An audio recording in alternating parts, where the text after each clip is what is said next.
Assalamualaikum warahmatullahi wabarakatuh. Selamat pagi semuanya. Gimana kabarnya hari ini? Semoga kita selalu dalam keadaan sehat walafiat. Amin amin ya robbal alamin. Pada pertemuan kali ini kita akan melanjutkan materi dari materi sebelumnya. Materi hari ini yang akan kita bahas yaitu B. Mengembangkan isi teks eksposisi.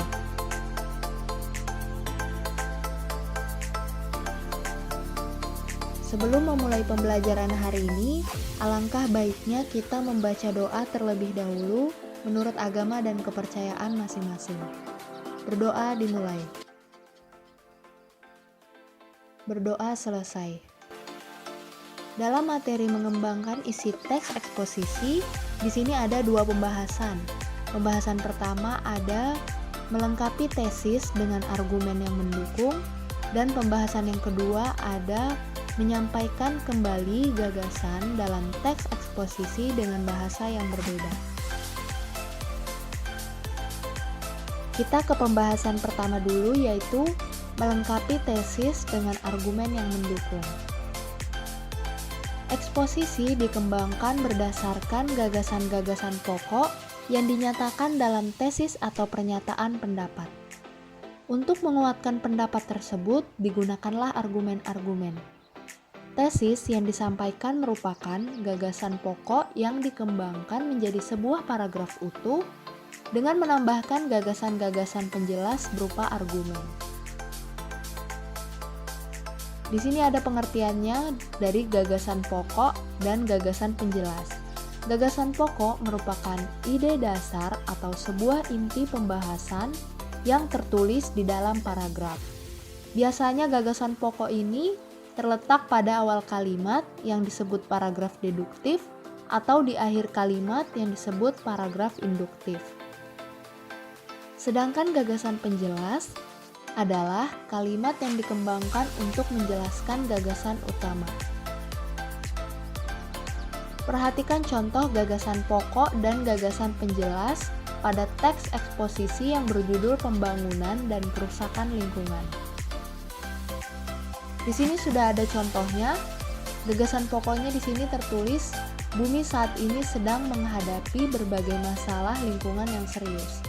Kemudian untuk menjadi sebuah paragraf utuh, dibutuhkan yang namanya gagasan penjelas.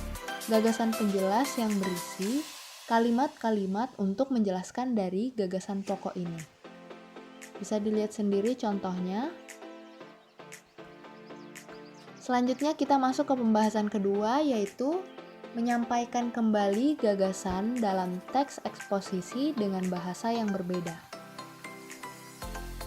Menyampaikan kembali gagasan dalam teks eksposisi dengan bahasa yang berbeda merupakan sebuah teknik untuk menyajikan kembali gagasan dari sebuah teks eksposisi dengan bahasa yang sama sekali berbeda, namun tidak mengubah inti dari gagasan maupun teks asli. Hal ini dapat dilakukan dengan cara sebagai berikut. Langkah pertama, menentukan gagasan-gagasan penting dari teks eksposisi. Yang kedua, menentukan inti dari gagasan-gagasan tersebut. Yang ketiga, menentukan hubungan antar gagasan.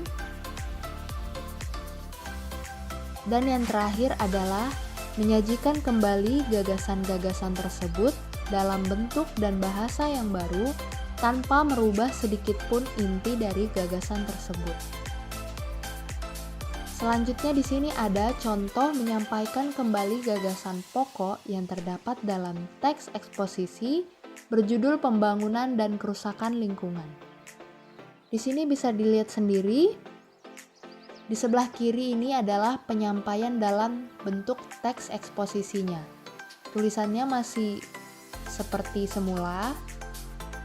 Kemudian yang di sebelah kanan ini adalah penyampaian dengan bahasa yang berbeda. Kalimatnya sudah berubah, namun inti dari gagasan pokok yang ada di teks eksposisi sebelum dirubah menjadi penyampaian dengan bahasa yang berbeda itu masih tetap sama. Tidak merubah inti dari gagasan teks tersebut. Bisa dilihat sendiri contohnya. Baik, demikian materi mengenai mengembangkan isi teks eksposisi. Untuk pertemuan selanjutnya, kita akan membahas materi mengenai C. Menelaah struktur dan kebahasaan teks eksposisi.